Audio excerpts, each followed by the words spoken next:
Welcome back, fellow football fanatics. This is College Football with Sam, and we have another guest appearance because, honestly, I've been having a lot of fun with these. Today, we welcome on Garrison from Ohio State at the Voice of College Football, and also the Scarlet and Blue Show to talk about a lot of things relating to Ohio State and the Big Ten, but we also want to talk some college football, so don't be surprised if during the show we maybe go off topic just a little bit and talk about some national things as well. How are you doing today, Garrison? I'm doing fine. It's Friday, so I can't complain really. Been a busy week lately, surprisingly, since kind of right now football's a little slow, but there's still things to talk about, relevant things to talk about. So yeah, I'm doing fine. How about yourself? I got to be honest, I'm tired. Um, I'm tired, but outside of that, it's been fun looking at all these different teams and rosters and coaching staffs too. I think this has been the first year where I've really went granular and maybe a little bit too specific in studying coaching staffs because we've seen whether it's 2019 LSU or 2001 Miami, some of even the best teams don't necessarily have what you think in hindsight are outer worldly staffs, but Right. I still think it's fun. I think it's valuable for especially your average team and how they can separate themselves from other teams in their pack. So that's been fun, even though it's a lot of new information to absorb, but it's been fun. And before we resume, I just want to remind all of you to go over to Ohio State at the Voice of College Football, or maybe it's Ohio State Football at the Voice of College Football. Hit that subscribe button, click his notification bell so that you can get notified when Garrison goes live, when he releases new content. They do wonderful work over there. There's a lot of great Ohio State football channels out there. His is one of them. And also go over to the Scarlet and Blue Show, hit the subscribe button, hit the notification bell, and do the same for my channel at College Football with Sam as well. So today I read, I even listened to a little bit of Matt Patricia's comments, but Mhm. overall it was Ohio State football's first media day in quite some time. And I know there were a lot of people talking Ryan Day, Matt Patricia. I know there were some new position changes that were announced. Yeah, Mhm. could you kind of run down what happened, what was discussed, and your thoughts on it, since I know that you did a whole video on it today and you, Mhm. at the time of this recording at least, and watched and digested and reacted to it? Yeah. So I thought that Ryan Day he seems more comfortable now. He has a little bit more bravado, I guess you could say, in the way he moves, the way he talks.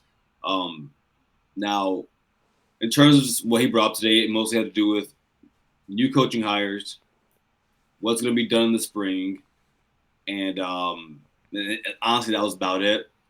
We talked about Matt Patricia. Something I didn't know until I read this or heard this. He used to coach with Coach Tim Walton, our defensive backs coach, down back at Syracuse.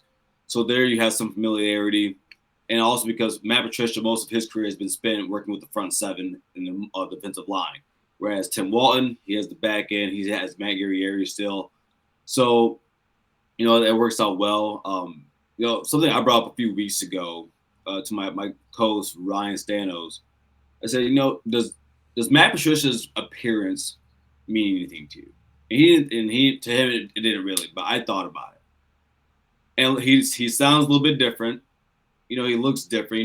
He used to have that big scraggly beard. Oh, he Now looks way different. yeah, couldn't tell. It's like he lost some pounds on him, and then from what I remember and growing up and seeing him, usually he wasn't much of a smiler. He's been smiling a lot, and he sounds like he loves Columbus. Sounds like he really he talked about Caleb Downs, and dude, I think it was a great hire. As the days go by, I think that was the right hire to make. Yeah, I think he's looser. He's not Mm-hmm. as tight, not as wound up for sure. I think it helps that you're not, the head coach of the Detroit Lions, which for most of its history has been an absolute disaster and Right. very messy. And I think that when you're at a good organization like Ohio State, it's he's basically just responsible for his side of the ball. There's not much chaos. It's not like it's going to be totally conflict free, but that's any environment where you have a lot of different minds and a lot of different great minds. Yeah, I think I didn't listen to much. I listened to Patricia a little bit, and I did catch on to the fact that he seems happy or at least relaxed compared to what I would expect. I heard that there were position changes being made with CJ Hicks moving to edge, D-end, which I think is a great move because I think the D-line needs some more depth, and I think that's kind of an easy button to press on that fact. And I know that there are probably going to be other position moves made, or at least certain position battles on the defensive side of the ball. What do you think about those? Any specific position battles you're looking out for, and how do you think CJ Hicks will transition from linebacker to D-end? Well, first with CJ, I'm happy they've officially announced that move to edge. Actually, on Scarlet and Blue Show, I told Bryce, I think maybe it was 2 seasons ago, I said he should probably move there because I don't think he can play middle linebacker. I just didn't see it. And then, ironically, you guys have with Barham moving him to edge. I'm like, well, they remind me of each other. They're 2 freak athletes, but you just can't play middle linebacker. I don't know what it is, but you just can't play middle linebacker, man. But I'm very happy about that. Of course, Ryan Day, he also talked about, losing 5 guys from the defensive line. You're talking about Jack Sawyer, JTT, Ty Hamilton, and Ty Leak.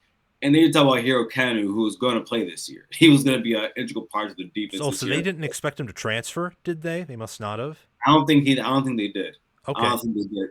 And if the only reason I would say they did, they might have, and this is why. During the season,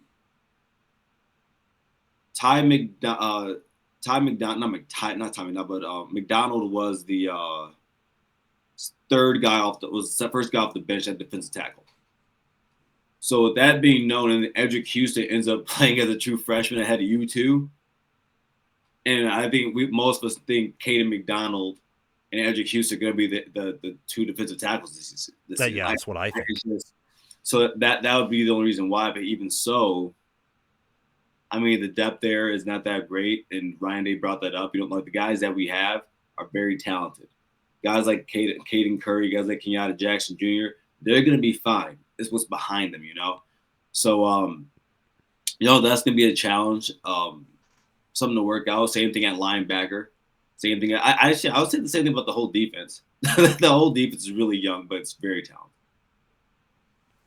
And thankfully, we have very key guys at every spot. So we have Caleb Downs. So, you got the second best player in the country. And then you got, or at least I believe him to be that. Then you got Sonny Styles, who just last year was his first year playing linebacker last season. Let's see what he looks like now.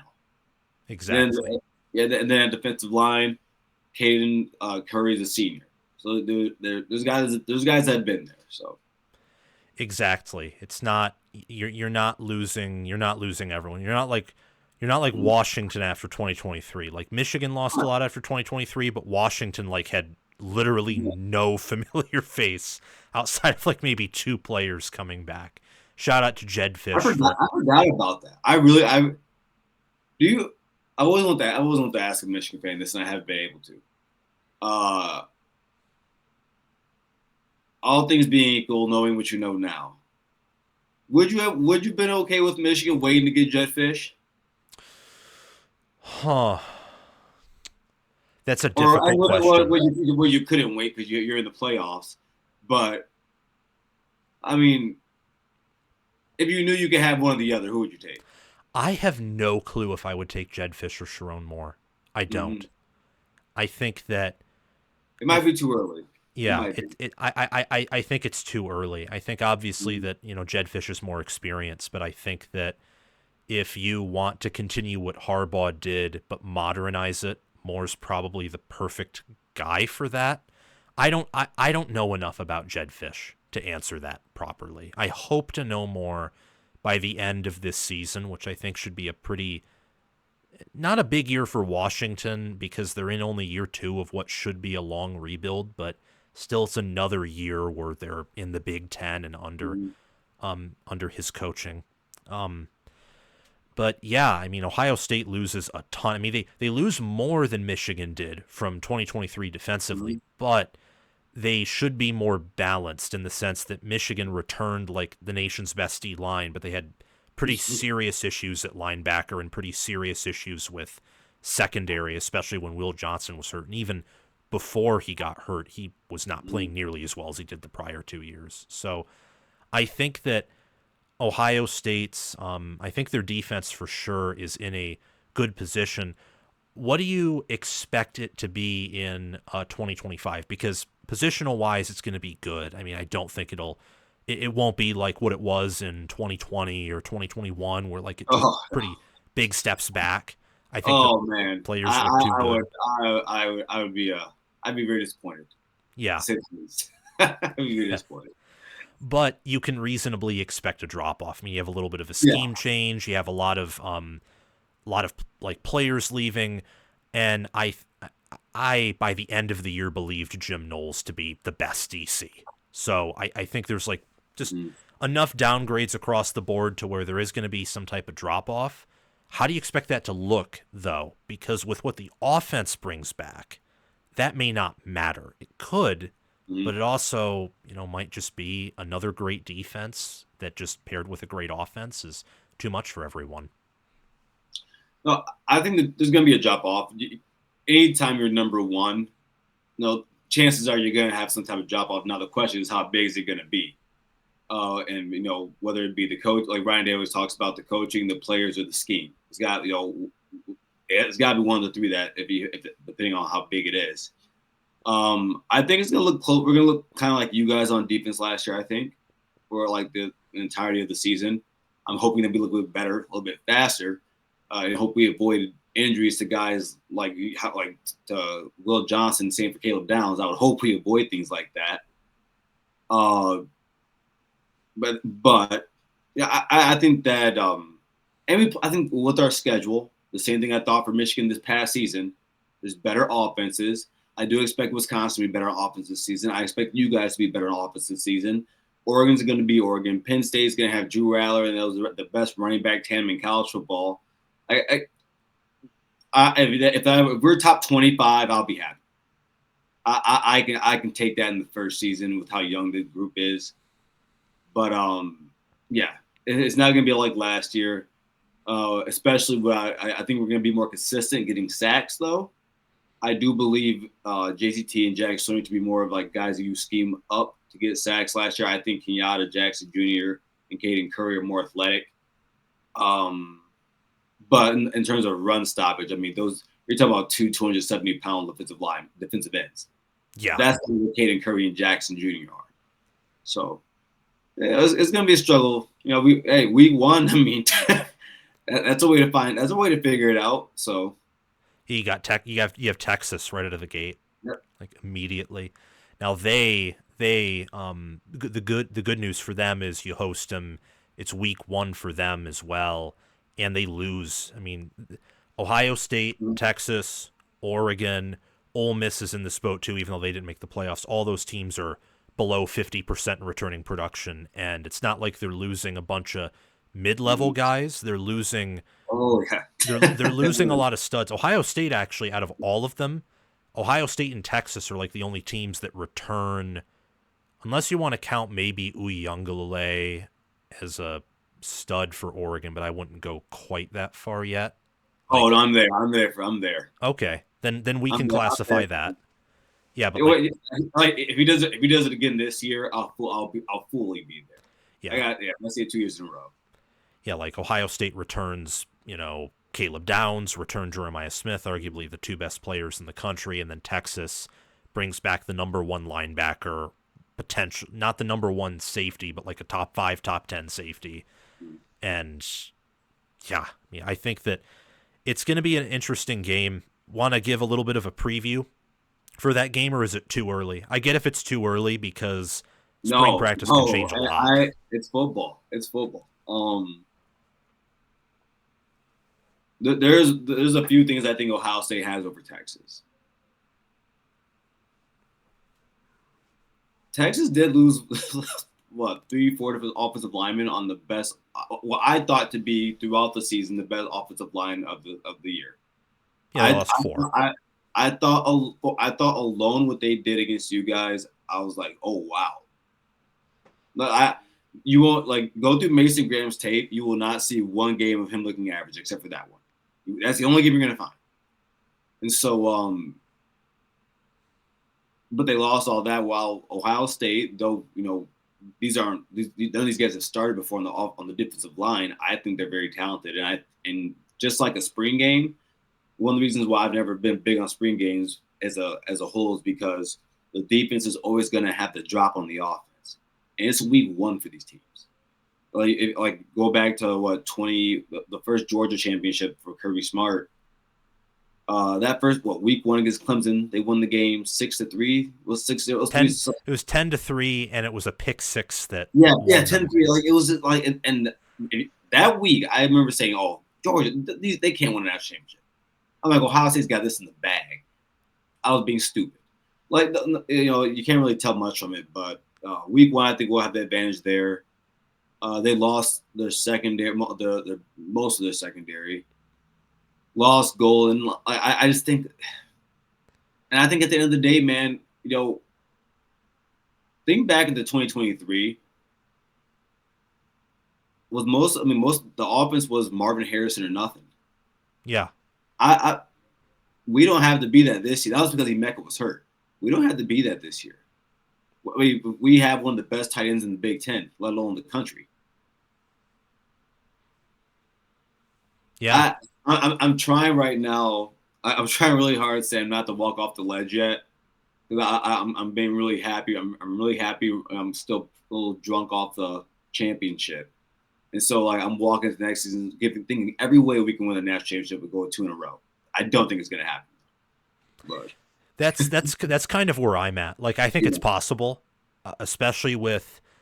I came to that conclusion at the end of the championship run, and I think I said it a little bit after Tennessee, even when I still thought that Oregon would win at the time in the Rose Bowl, that Day gets these players to play like close to their best in the playoffs. Like there's just, for whatever reason, I probably think it's because it's the end of the year, and at this point it's, you're all in or you're all out. Doesn't, really matter.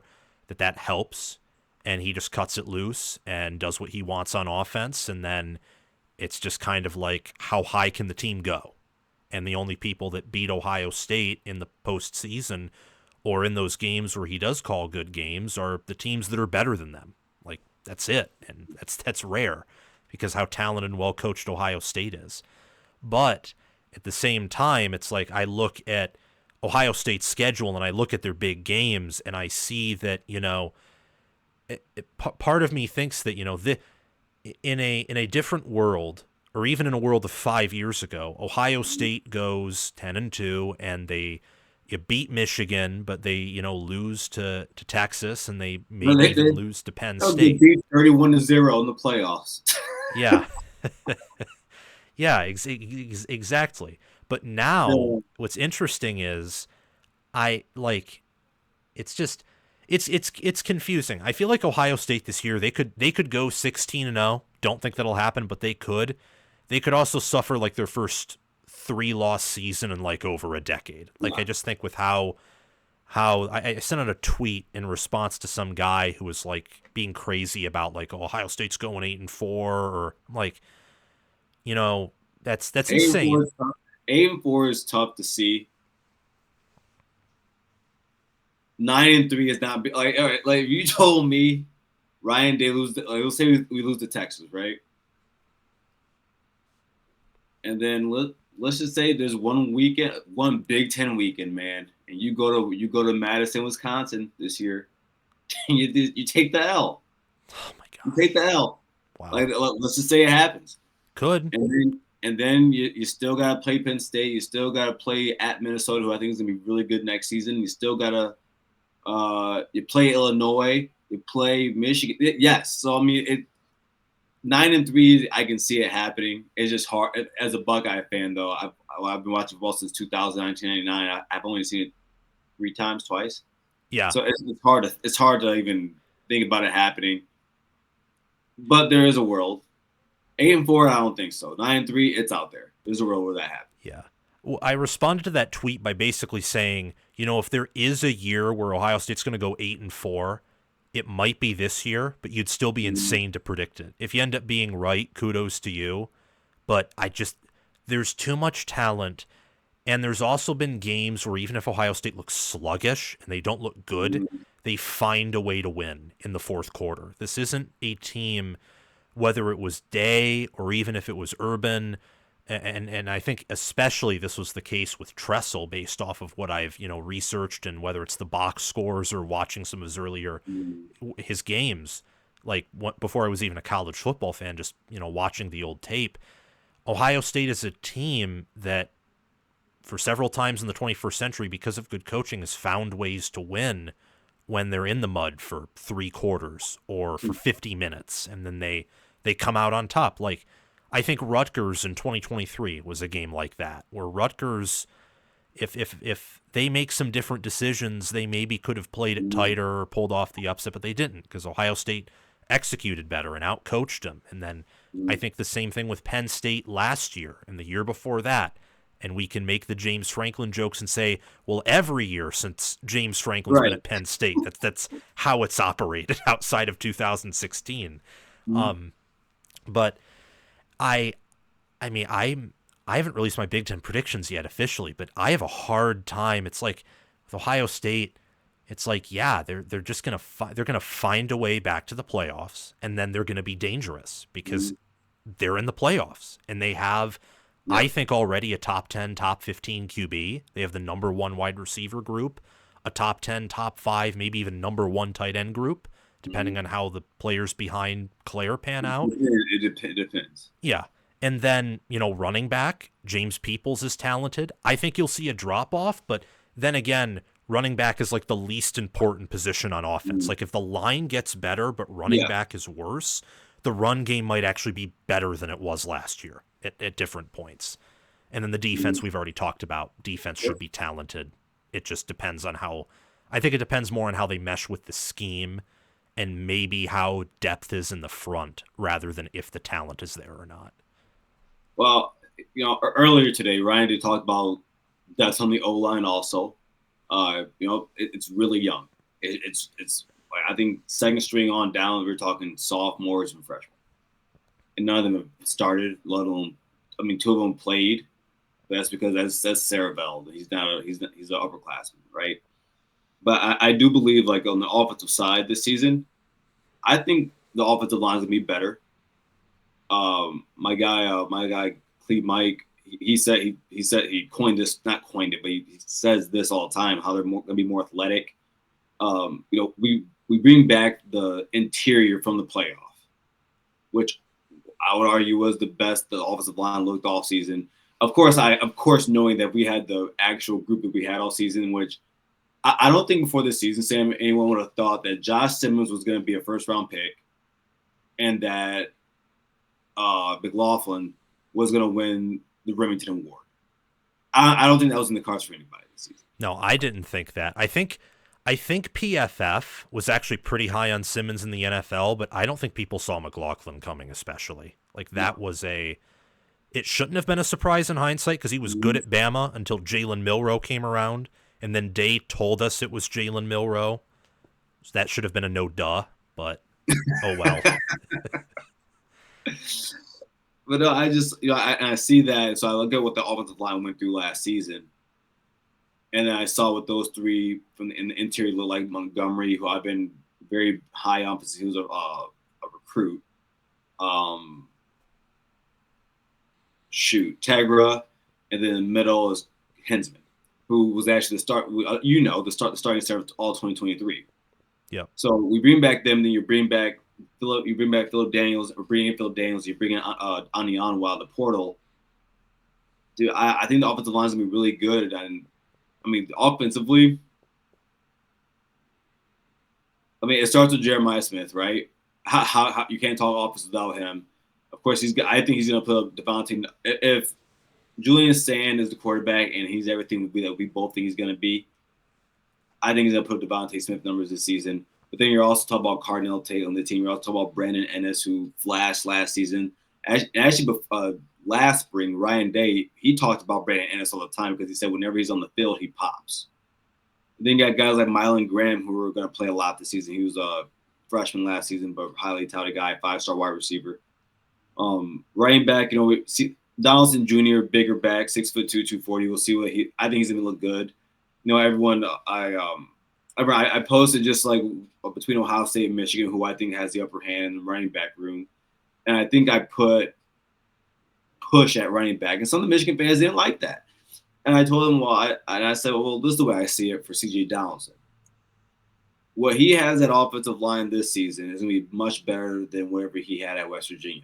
The same way I thought about Judkins. I say, no, whatever he has at Ohio State is much better than what he has at Ole Miss. So by that, his numbers are going to go up. He's going to play better. So there's that. Then, all the guys, the one running back they compare Peoples to is J.K. Dobbins. That's who. Which is a pretty high honor, to say the least. Look, man, and if you're telling me that, you're telling me you can't tell someone like me that I get too excited, man. But I think that he could put his name into the box of best Ohio State running back ever, just for that one season he had. But no, I'm very confident. Ryan Day said that he's going to be on the offensive side a little bit more than the defensive side because he has a bunch of vets on that. So there's your DC's a 3-time Super Bowl champ. They'll be fine on that side, But the offensive side there's a lot of new faces. Brian Hartline brought up about how he was happy that Ryan Day brought in Tyler Bowen because Tyler Bowen, he's not that good at offensive play calling. That's not going to be his job. He's going to be charged with the run game, and so Hartline's really happy about that, And Ryan Day said that he's looking to get rid of all those jobs, and he can just oversee. That's what he's trying to get to. So, yeah, I think that it's something that I've talked about with some people. I know someone who I highly respect and who really likes Ryan Day as a coach, and in his mind, he should have never. This is just his opinion. I don't know if it's changed now because it was a few months ago. I think during the regular season, but he basically said, from his point of view, he thought that Day should have never given up play calling because he's just that good at it. Obviously, Hartline's calling the plays. Kelly was calling them last year. I think it helped him manage some other things well, but I don't think it's a bad thing if he's going to be more involved with the offense at all. I think that the way this team is set up, Sayin isn't the same runner that Howard is. He's not as mobile, a little bit smaller, but also definitely higher ceiling as a passer. You have Smith back for another year. The wide receiver room should be as talented, if not more talented, maybe even than last year. I don't know if that's a stretch, but Innes is starting. Graham is no longer redshirted, so he's in the mix. It's like he's probably. It's gonna be. I guess it depends on what Carnell Tate looks like as the other guy. Okay, that's fair. If he's everything he Mecca is, and there's no reason to think that he can't be, is why he still put up 700 yards. So do you think they'll run less? Do you think they're going to kind of move away from some of that spread option stuff that Kelly wanted and go more like 2021, 2022? Your friend that you were talking about, I like this friend, and the reason why is because when we lost Brian Kelly, my initial thought was, well, I don't know if Brian Hartline's ready yet. And I said, if there's no one else on the market out there, the worst thing in the world is not going to the next season with Ryan Day calm play. That is not the worst thing. Indeed. And I think that in the playoffs, I said this plenty of times. You still had Chip Kelly's scheme, but that was Ryan Day's philosophy. We were airing that thing out, and I think that with Julian Sanders, you brought up higher ceiling with the arm. I think if you were to ask Ryan Day, hey, you can have an offense like 2021 where you're throwing the ball over the yard, and you got some explosive running backs getting runs here.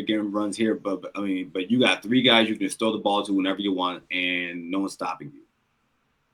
And now you have a defense that will stop the other team. And like I say to this day, if Ohio State had an average defense in 2021, they beat Michigan.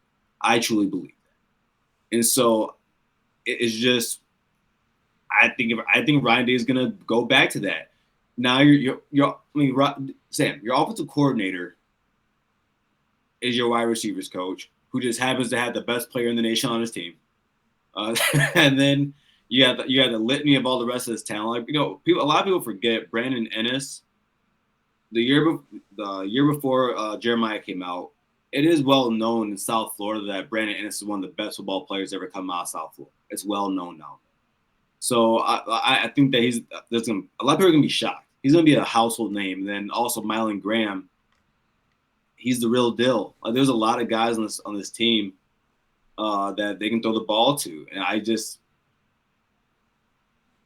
but I think there's gonna be a lot of kinks. So there's gonna be some things to work out.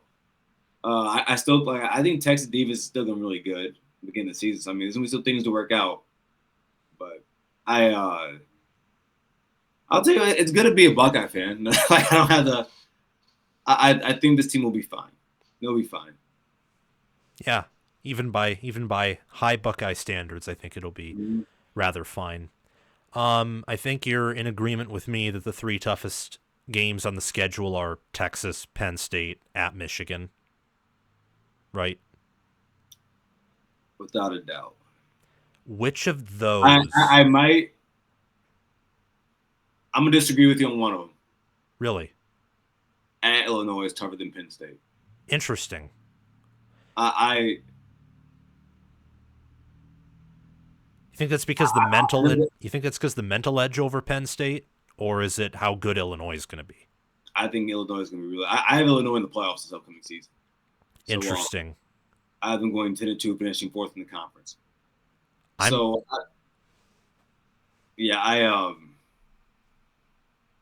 can be tough. It depends. It depends. If Big Noon takes that game, I'm okay. I just don't want to go there at night. Yeah. And Penn State's at home, right? Yes, Penn State is at home. Yeah. So home, probably going to be a noon game because big noon kickoff. Big noon kickoff. Yeah, got to take everything over. And it's just you take the Ryan Day thing and multiply it by 2. That's what James Franklin has. And, and it's just funny that the one time you beat Ohio State, it was Urban Meyer, and it's on the. Yeah. Well, you won, but it's a fluke. But you won. But since then, he's had 3 fourth quarter double-digit leads against Ohio State. He's blown all 3 of them. And so I do think this could end up being kind of like a year for Penn State, where it was for you guys in 21, where it's like you can understand that season when I saw Ohio State's defense, I thought to myself, there's a chance that Michigan can beat us. I said there was a year it was going to happen. I thought 21 was the year. This would be a year where I think Penn State can beat us, but I don't fear that game more than the Illinois game. That's understandable. And I thought that Penn State really missed a big opportunity to beat Ohio State last year. And I think the fact that Ohio State played that game well and it was still close, outside of Howard's turnovers, outside of that, they played very well. It was still close. It was at home. You could tell the fans wanted it and they were loud, and they blew it like they always do. And now they have to go, on the road where they haven't beaten Ohio State since 2011. Like, they haven't beaten Ohio State since then. And I think you have to go back to 2000 and what? Like, I think 2000, was it 2009 maybe, or 2007 or 8? From Columbus? Yeah, the last time they won in Columbus, like against a good team. We're not counting the fickle team, but the good team. That was a good Ohio. 2009, you're talking to. Yeah, that was a good team.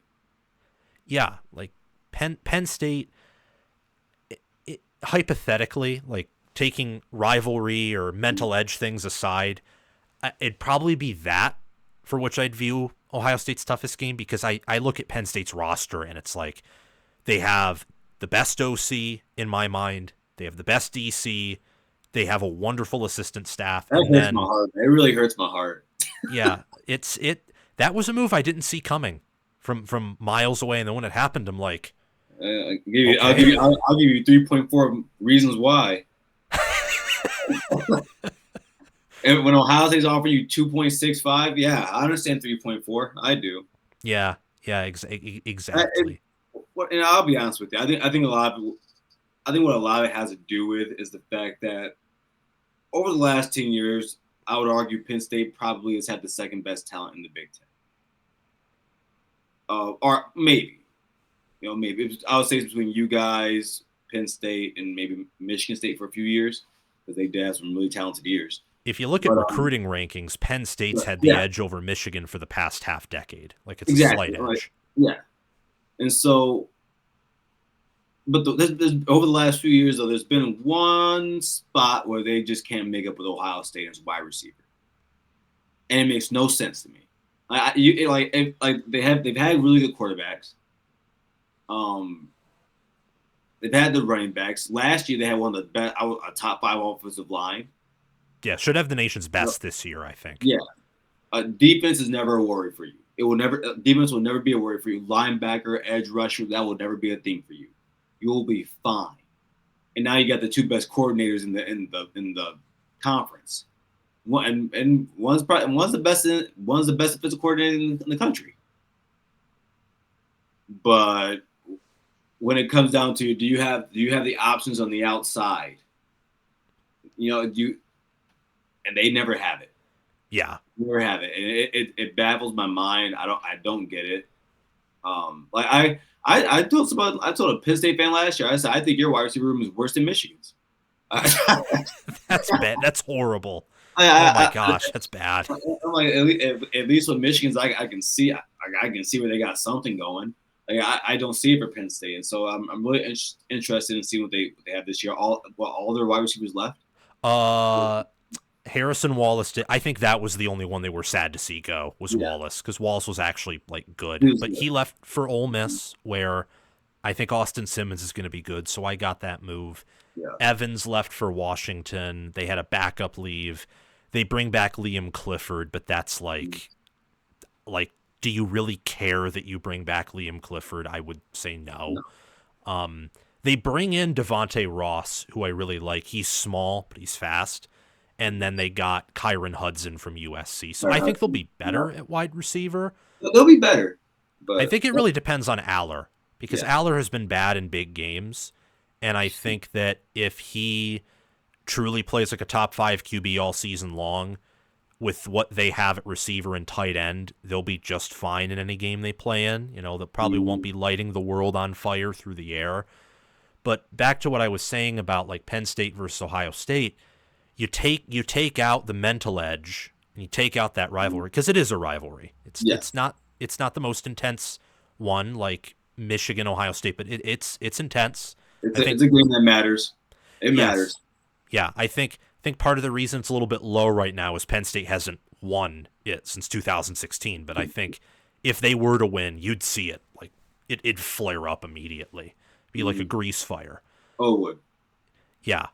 You take that out of the equation, like Penn State is the team that is the most similar to the past 4 national champions, like it without question, I think nationally.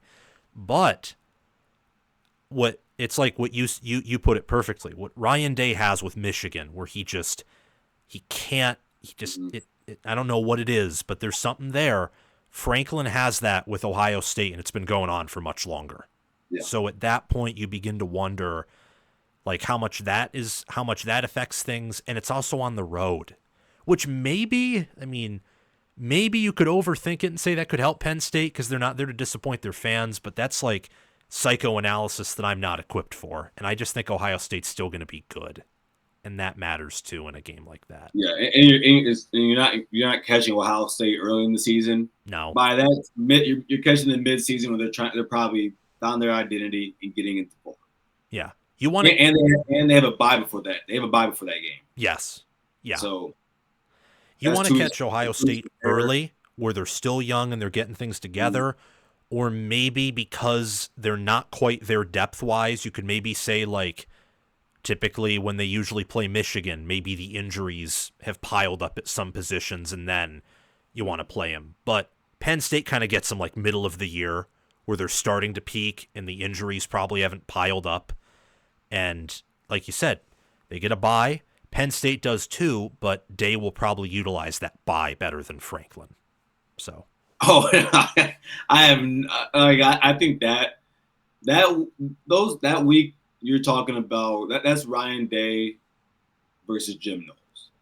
I think that's not a war you let Brian Hartline go into by himself. You don't do that. I think you go in there, everyone's balanced, and I think it's gonna be how it's gonna be most of the season. But you're bouncing ideas off because come that week, Jim Knowles is gonna be ready for you guys, and so is that Penn State defense. So my biggest fear is never going to be Ohio State defense versus Penn State's offense. I just don't fear them. Last year it's not like they did much last year, and people forget the season before. It wasn't until the last drive of the game for Penn State they got their first third down conversion and their first touchdown of the game and their first red zone appearance of the game. Yeah. So but they have, of course, Coach K. He's a better offensive coordinator now. I hate saying his last name, Kolnicki. Yep, Andy Kolnicki. Kolnicki. But fun. That's a fun name. But it's gonna be a battle like it always is, man. It hasn't been a blowout for a while. It hasn't. Nope. So. What do you think about the Michigan game? And also, we can circle back to the Illinois game before we talk about college football topics too. Like, what do you think about Michigan and Ohio State? What do you think about Illinois and Ohio State? It's gonna be tough, man. It's gonna be a tough win to get. You're going back to Ann Arbor. It's the end of the season. You know this game is placed for where it is for a reason because both teams expect to be the best of where they are at that point in time. That's the expectation. So by that time, I do expect Bryce to be the quarterback. I expect him to have some weeks under his belt by that time, probably maybe half a season, maybe more. Because I actually think Mikey King's going to lose that job in the first half of the Oklahoma game. I just really do. I really do. The defense is going to be the defense. I'm happy that Ryan Day now knows because there's been a lie that's been perpetuated throughout the last 10 or so, 20 years that whoever runs the ball the best in that game wins. Ryan Day found out last year that he would have done damn good if he had not ran the ball at all. Yeah. If he had spread the field and thrown the ball, not run little tight sets and not sit there and let Wink Martindale out coach you and that was ridiculous. And just completely say, hey guys, come up the middle, and you stupidly go up the middle. So it's unless you don't do anything like that, I think Ryan Day has learned his lesson. I think Ryan Day, I settled into this 2 years ago. I think Ryan Day is very comfortable in knowing he's a pass first guy, and that's the way it's going to be. I think he's very comfortable on that now. That's good. I think that even if, let's say, Ohio State loses in Ann Arbor, I think what you want Ryan Day to take away from last year's game and the playoff run is if we're gonna lose my way. We're not gonna lose doing a ritual. We're gonna lose my Ohio State way. I'm my own guy. I've won the national championship. Because the good news about this Ohio State team, and maybe we can talk about this a little bit after, you discuss a little bit about why you're high on Illinois, because personally, I'm not quite there yet with Illinois. But Ohio State's really young. So something I posted on Twitter, I think yesterday, or X or whatever you want to call it, was that they should win it all in 2026 because they'll basically bring everyone back. I'm happy you said that, Sam. I'm happy you said that. I actually just yesterday I asked my coach Ryan this. I said, "Do you think there's a chance that this is like the 2014 team where they might have won it a year too fast?" And he says, "No." I said, "I don't think so." I said, "This is a pretty young team." But yeah, I'm happy you said that because I'm right with you. Yeah, I mean they'll lose Caleb Downs, they'll lose Igbenogson, they'll lose they'll lose Styles because Styles hasn't redshirted. He's been Yeah, there since 2022. he's gone. But outside of that, and I think Ethan Anenwa and maybe Max Clare, they should bring everyone back, and especially with how Ohio State brought everyone back after 2023. I don't think you're going to see guys declare early unless it's like in their absolute best interest to, which I think speaks to the culture as well. They can bring back guys who are draft eligible, could get drafted high, but they can still bring them back. They want to play there. And I mean, and to your point, think about someone like Jeremiah. I mean, we all assume Julian Sand's going to win the job. This will be the guy he's going to be with for the next 2 years. You know, he only spent 1 year with Will Howard. So, yeah, that's not going to be the future. So you get more time to work out that guy. You talk about the offensive line. I think Luke Montgomery is going to be one of those guys that stay all 4 years. Tegra, I think he's a junior this season. So maybe he stays, maybe he goes. That all depends. I think because there's a lot of young guys like like you still got Cerebell back there. So it all depends. But defense, I think, is more important. I will always trust an offense under Ryan Day. But the defense, there's a lot of young guys. Especially at linebacker, talk about like Petty John, Gabe Powers into the portal. So now you got Peyton Pierce, and you still got Arvell Reese, but these are who played a lot last season, but they're all young. You look at the secondary. You bring back Igbenogson. Yeah, you bring back Jermaine Matthews, but this will be Jermaine Matthews' first time starting the whole season. Even though I think he's a dog, so I'm confident in him. But then you're talking about Bryce West. You're talking about Aaron Scott. You're talking about a true freshman and Devin Sanchez, who's going to play a lot. But yeah, I think if they were to get to the championship this season, I'd be very happy. Yeah, I think that would be a pretty phenomenal coaching job to get to the championship with this team. With all they lost, that would mean winning 3 playoff games. That would mean at least winning one of the big games in the regular season, if not 2. That'd be pretty impressive. What do you think about the Illinois game? And tell me why you're higher on Illinois. Because I look at them and I think they're very experienced, and I think Brett Bielema does a good job as a program builder, but I don't really see the X factor player outside of maybe Altmaier. And maybe some of the DBs, but like their line play has been shaky, to say the least. Sam, the one name you mentioned is the only reason I'm going to.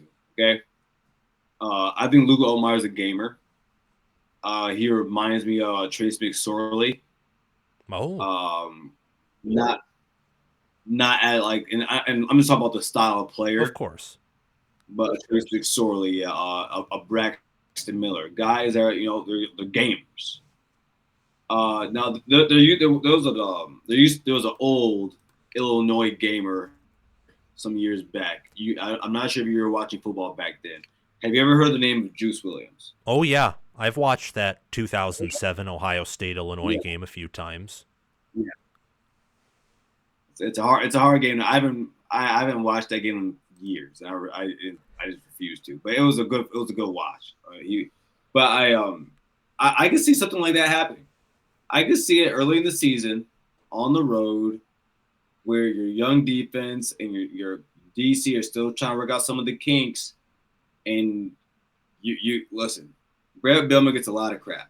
He's one of the best coaches in college football. I think that what happened at Arkansas clouds over people's minds and their judgment, and they forget what he did at Wisconsin. And so there's that. I think maybe the offense maybe as a slow day. Listen, for 2 years now, a slow first half out of Ryan Day, that's to be expected. That's just what it is. What it is now. If it goes on for what? If it happens 2 years in a row, it's a what do you call it? It's a pattern. It's a habit. It's a habit. A habit. Yeah, it's a habit now. So that can happen. Oh, what Illinois? They maybe you know his name. They brought in one of the best defensive tackles out of Wisconsin, didn't they? You mean defensive tackle or like offensive tackle? Defensive tackles. Oh, no. They brought in Kurt Neal to be their nose tackle. Kurt Neal was like the worst Big Ten D tackle per PFF, which I think is accurate, but all right. Well, I take PFF with a grain of salt. So we'll see what happens in a new place. Okay. But that does matter. To have a bad score like that does matter. It doesn't mean it. It was like in the 50s. It was like a red. It was like the color red. Red? Oh. But I like they brought in a Wisconsin guy who's from Ohio, just happens to be from Ohio. I think it's Josh Thompson Jr. He played there in 23, was an end, got injured, couldn't play 24. They brought him in. Yeah. I like that addition. No, like I said, I think it could be one of those games where you get into one of those weird Big Ten shootouts, against a team you don't expect it from, a la Purdue, a la Iowa, and you gotta find a way to win. And I think that's probably gonna be one of those games. And I look at their schedule, man. I mean, Illinois. So you're talking Western Illinois, then you go to Duke, then you got Western Michigan, then you go to Indiana. I have them losing that game. And then they play USC, at Purdue, at Ohio State, I have them losing. Then it's at Washington, it might be tough. Rutgers, Maryland, at Wisconsin, Northwestern. There's a world I can see that like their road schedule is hard, at Indiana, at Duke, at Washington, at Wisconsin. But I think they can go 10-2 in that schedule. Oh yeah. It's the perfect schedule. It's the perfect schedule to go 10-2 against. It is. It's And they probably like 73% of their return production. Yes, I actually have my spreadsheet with that pulled up right. No, I think I heard it from you. That's why I'm pretty sure you said 70. It was like 73 or 74.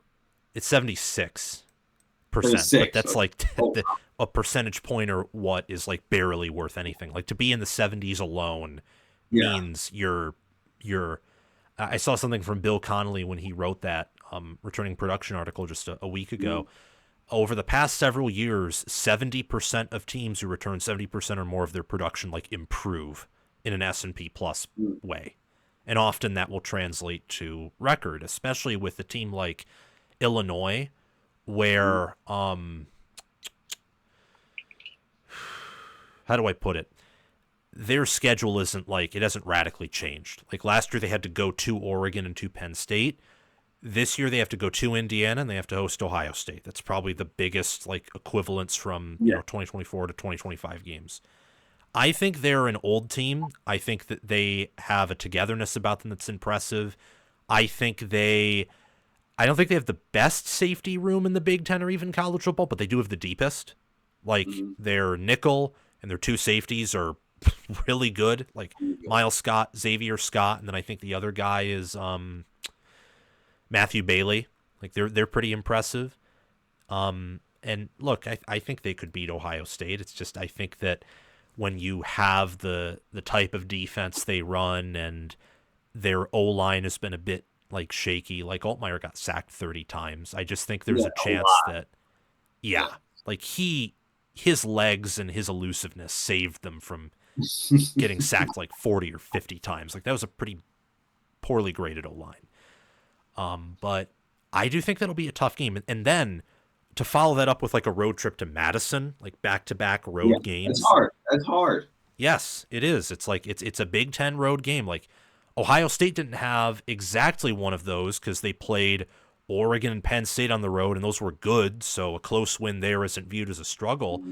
But think about Nebraska at home. That was probably the equivalent for Ohio State of close road scare that we don't want to talk about. So yeah, there's always There's always one of them. The one thing you don't want though is I don't want a clunker. Like a lot it doesn't get talked about as much. You last year's Michigan team, that was the first unranked team to beat Ryan Day. It's crazy, but so you just gotta stay away from those clunkers, which you don't want what happened last year to be a habit. You don't want losing to Michigan to be a habit anymore, what it is now, but you don't want it to be much longer. But no, I think that's why Ryan Day. I've said for the last 2 years now, where Ryan Day's where he has this program, it's better than where Urban Meyer left. I'd agree with that. Yeah, and I think this championship has solidified it. And I think what he's doing with the program now in the future, and also shout out to Ross Bjork. I think he's had a lot to do with this also. But I knew getting Texas A&M's AD was going to do some type of good for us. So yeah, man, it's exciting times to be a Buckeye. It really is. Now we're just waiting for spring practice to see where it's a third year in a row we're trying to figure out who's going to be the quarterback. Yeah, that'll be fun. Another QB battle. Although I'm certain whoever wins this one's going to be around for another year, if not longer, for the first time in a while, which is good. Before we depart here, Garrison, I want to ask if you have any thoughts about teams outside of Ohio State or who Ohio State's playing, and then if you have someone you like at the national level to win it all, if they're not from the Big Ten, or if they're from the Big Ten, can tell us. Well, I'll stay in the Big Ten for a quick second. Okay. Because, I do want to bring up your team for a second. Like, for anyone who doesn't know, Sam is a very devout Michigan fan. He does a good job. Does a very good job of hiding it, honestly. Thank you. But I'm really interested to see what you guys look like next year on offense. I think there's a really good chance you guys you might catch something. You might catch something. Really? Yeah, and I think that. And what I mean, and it might not be pretty. Like last year, I told a bunch of Michigan State fans, like, listen, let Childs get these kings, let him throw these picks. I promise you, he's not going to look like that next year. Because with all those picks that he threw, there were a lot of times he threw some NFL passes. Oh, yeah. And I think there's a chance you're going to get that out of Bryce. Not as many picks. I think that you guys do a better job protecting him from that. I think that's because of philosophy. But I let TJ Ronan, I texted him this a few weeks ago. I said, 26, 27, I wouldn't be surprised if you guys got one.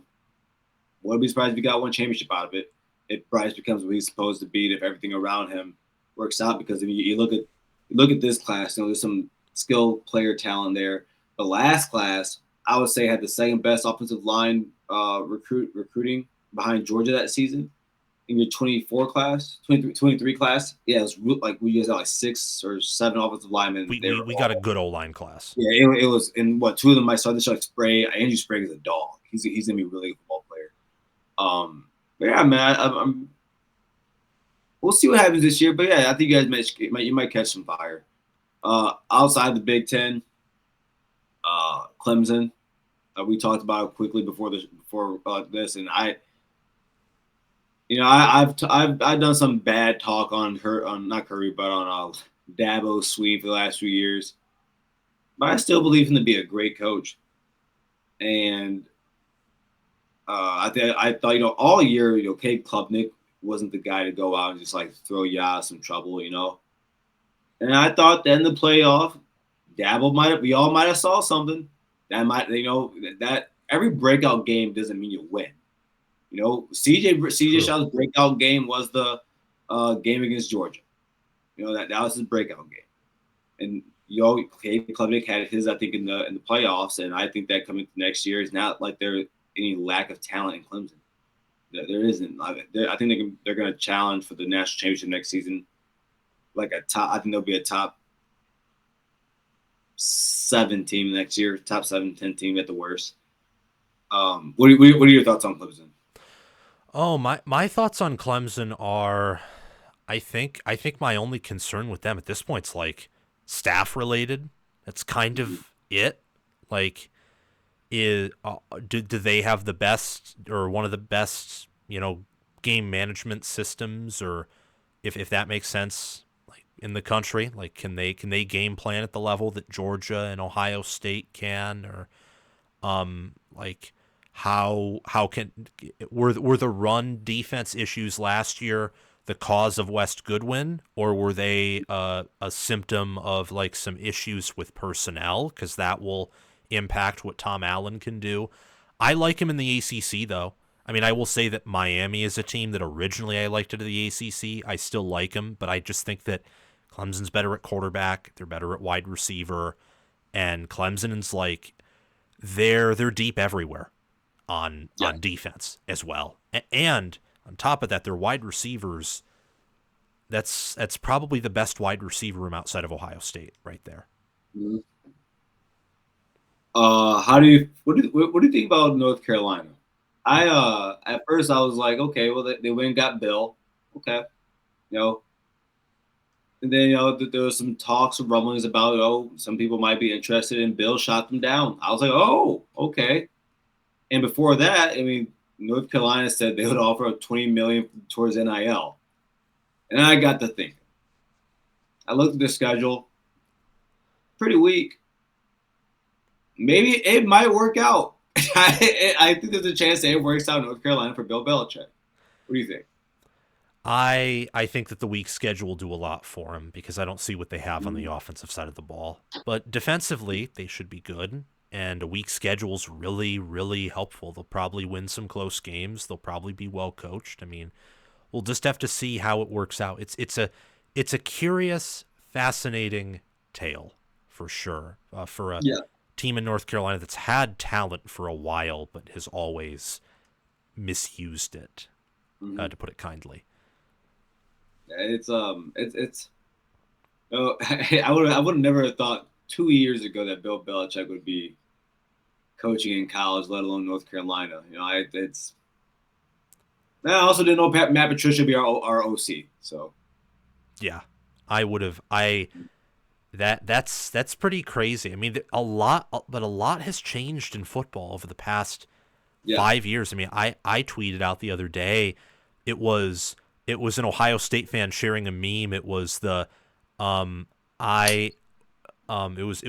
it was the Thor and I think Hella meme with that one, and it was the Michigan logo. You can never beat me, and then the Ohio State one of I know, but he can. And I forget what the demon the logo over the demon was. I forget what that was, but it was like something like stupid, like some bad team that could beat Michigan.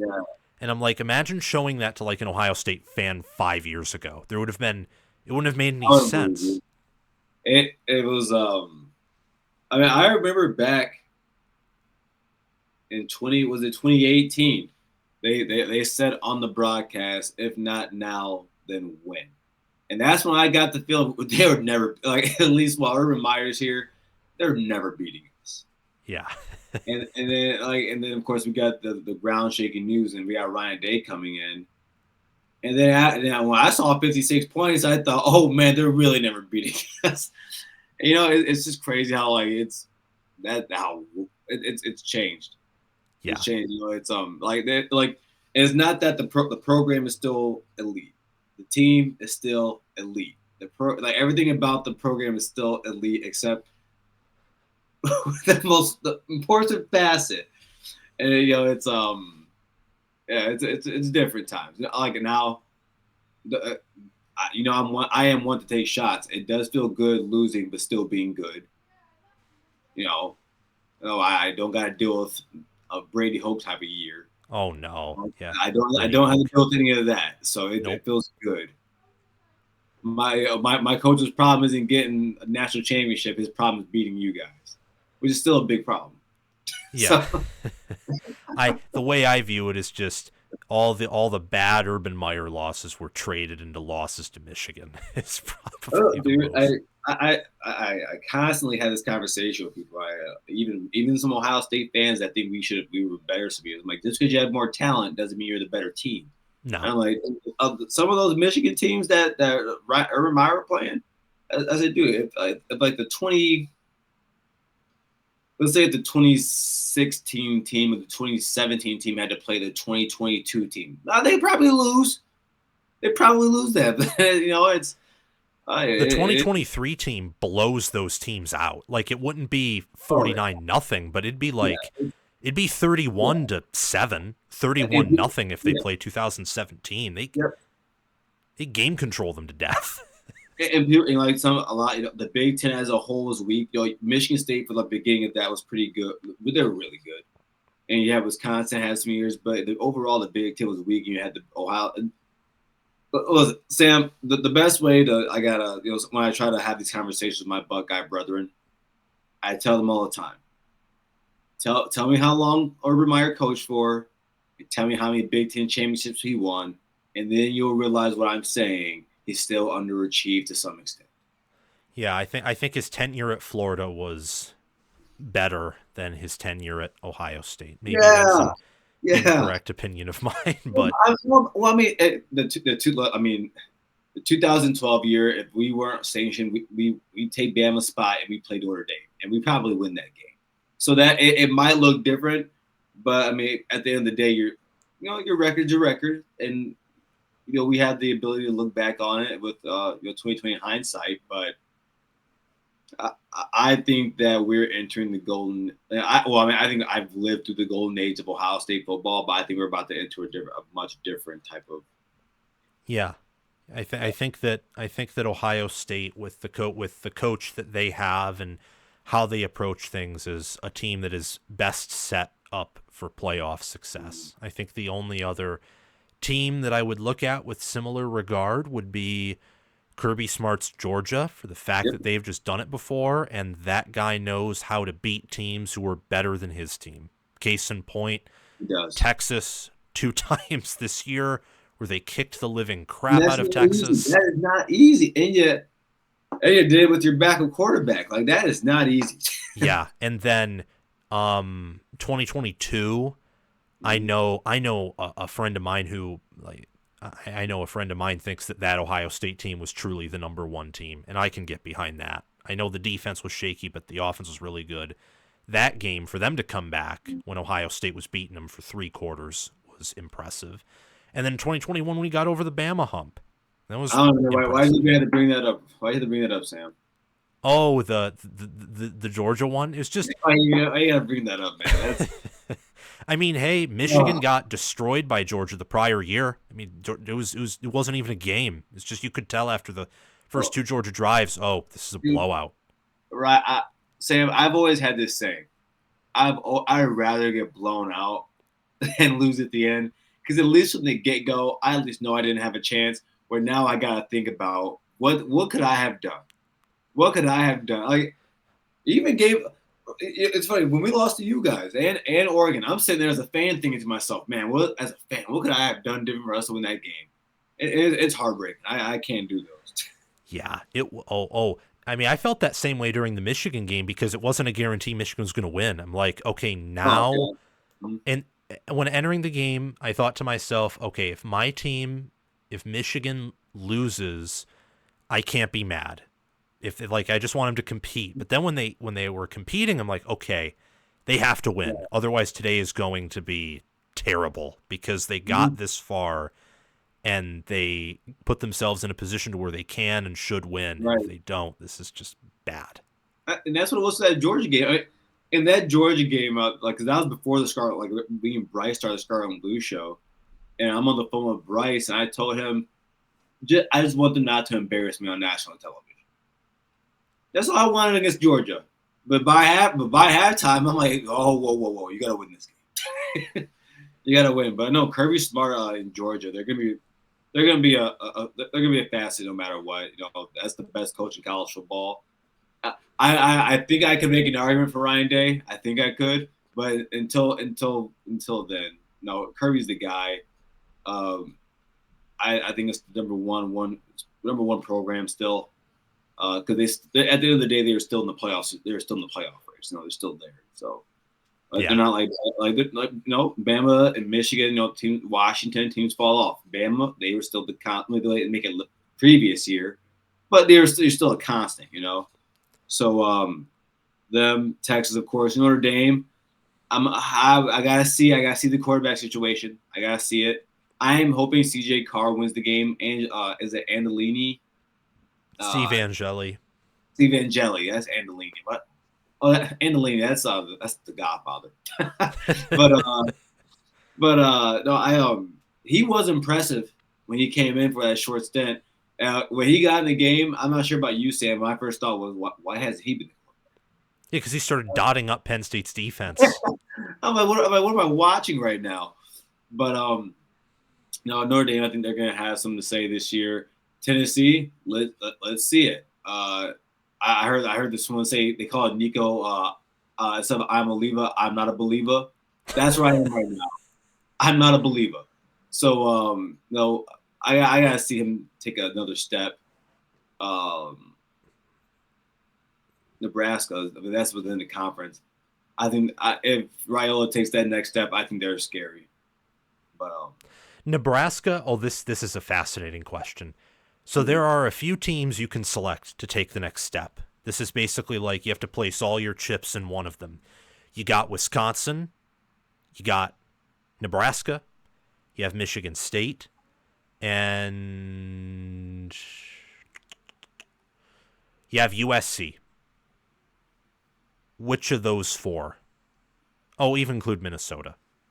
Which of those five would you shift all your chips in the middle of the table to improve?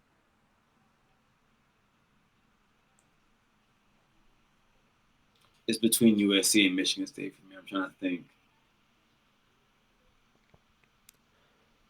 I'm gonna say Michigan State. I think you got your coach. It's one season in. You got your quarterback, and you probably have a top 10 wide receiver in college football. In Andrew Marsh. Yeah, now was his first year. I like to give coaches 3 years before I even give them in totality, like give them a grade, because by that time these are all your guys. It's all exactly. So USC, Lincoln Riley, we've seen you for a few years now, man. And I thought that this upcoming season, that was a litmus test to see what you guys could do in this conference, and you failed. Early in the season, Sam, a lot of USC fans on X, they found a clip of me going off on them for 30 seconds, calling them the Nebraska 2.0, and they thought they were about to take over college football. And lo and behold, at the end of the season, Sam, USC was Nebraska 2.0. You lost a lot of games that you probably should have won, but you didn't. I got hate for picking them to go 6-6, 5-7. Guess what they went? 6-6. You're geniuses. We are, and I gotta see it. And Maeva may he's shown some sparks. He has talent. He has a lot of arm talent. Talent, you have it. USC talent-wise I would say offensively is top 10, top 15 in the nation. Defensively, a little shaky. Now you got some guys out of the portal. Let's see what it looks like. I go of all of them. I would say Michigan State, and also because at the end of the day, Michigan State is still top 20 in endowment, top 20 in sports revenue. They got one of the richest alumni funds. It's beyond me. Well, and they've had a lot of coaching changes lately, and a lot of things that have hit the program and the institution as a whole. Yeah, I respect they're that. due. They're due for some good years. Yeah, the question is, can their fan base take it? Because there's nothing I hate more than a happy Michigan State fan. So. Yeah, I like what Rossi did with the defense in year one. Was it perfect? No, but they were so much better than the prior year or even two, or under Scotty Hazelton. The secondary finally played with some, grit, and they, like you said, they have their quarterback. They should do better on the O-line because Michalzik is a guru at the O-line. And yeah, I don't know who I I'd probably shift my chips with USC if I had to, just because I think they're a little bit further ahead roster-wise. Yeah. But Michigan State, I think, is like right there. It's easy to see them improving too because they went 5-7, but they had some bright moments where you think if they're just a little bit better, they can really go through. And They probably should. I thought they should have beat you guys. I thought they should have. They should have. They outgained Michigan. They started out hot versus Michigan. They just it ultimately was turnovers. They turned it over. That flipped the entire momentum. Let's credit the Wink, that defense. So yeah, exactly. Last but not least, before you go, any team you'd pick to win it all specifically? I have a handful of teams. I think Ohio State can. I think Texas can. A lot of that, of course, is on the backs of Julian Sand and Arch Manning just lighting it up, and of course the talent those teams have in coaching. I don't think Notre Dame can. Interesting. I think Clemson can. I wouldn't be surprised. I wouldn't be surprised if Clemson ran the table. South Carolina. I'm not there yet. Georgia, yes. Yeah. Oregon.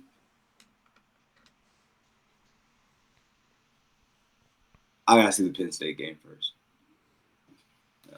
But I think those and Penn. No, I don't think Penn State can win that championship.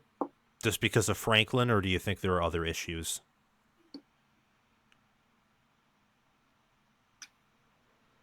I think that when you get in those types, there's going to be games. I think what we learned in the playoffs a lot is that it's a fast track, especially when you're in a dome. I don't know if Penn State has the ability to get on a fast track with an elite defense. I think Kay Klubnik can go out there with elite defense and tear it up. I think Julian Sand and Ohio State can. I think Oregon can. I don't know if Penn State can. They're a better Penn State. A better Notre Dame to me. I just gotta see it. I just gotta see it. I respect it. I do. And then finally, I'm missing somebody. I feel like I'm missing somebody. But yeah. A question that I forgot, but I want to ask you this. This will be the final one. Do you think that if Texas and Oregon can coach at the level Ohio State and Georgia have, that because of their resources, those could be the top two programs in football? Or do you think right now that's clearly Ohio State and Georgia now and in the future?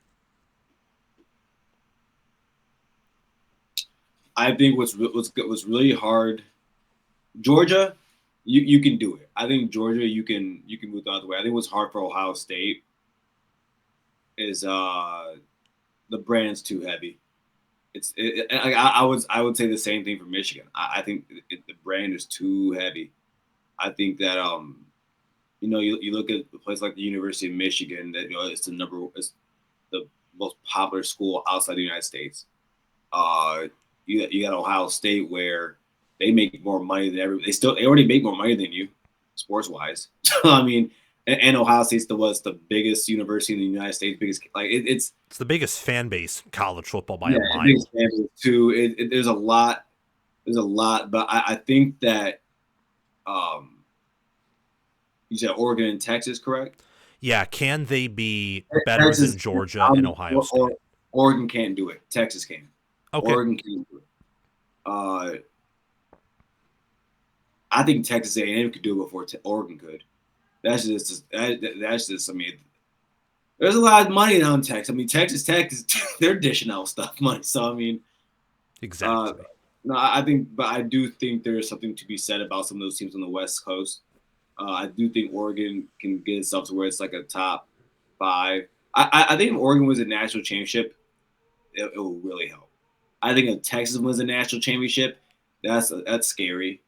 Yes. For college football. I think if Miami were to win a national championship, I think that'd be scary. I think if USC were to win a national championship, that'd be scary for recruiting. So Yeah, Texas, I can see them get up. They can definitely do that. Also, Yeah. I watch Arizona State. They're all sanctions.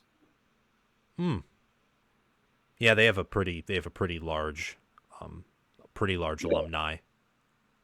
And they're all sanctions. Yeah, that helps. That was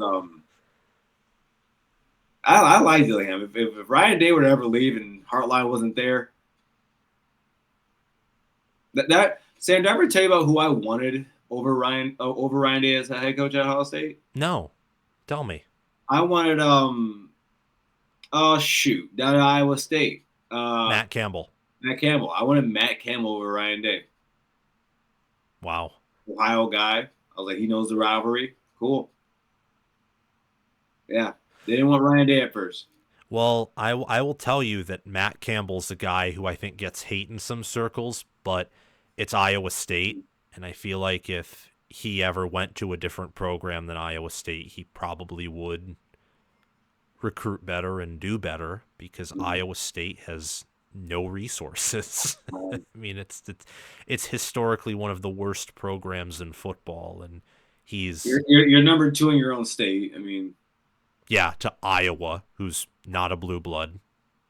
Yeah. So, yeah, I mean, they get the reason they get destroyed by Iowa, especially in recent memory, although they've won it 2 in a row now at Kinnick Stadium, is because Iowa, is the better program and they get more talented, and also Ferentz is a good coach. But I mean, when Iowa typically out recruits you, that says something about your resources, I think. Yes. Yeah. Well, thank you for coming on, Garrison. I appreciate it a lot. Make sure everyone to subscribe to his shows, the Scarlet and Blue Show, and also Ohio State at the Voice of College Football. Thank you guys so much for coming on, and also make sure to comment any of your thoughts down below. I'd like to give a shout out to my Patreon viewers. Thanks to Crash2488, Brasco Rascal, and Carlo OH for being Heisman members. Thanks to Chris Slane, Ismar, and Tyler Nye for being All-American members. And thanks to John Lynn, Roaming Gnome, Matthew Sale, Austin Christmas, Joshua Jorgensen, and Will Loftus for being all conference members. Have a great day, everyone. Check out my merchandise store, Discord server, and Patreon page via the links in the description or down below in the pinned comment. And I will see you all very soon.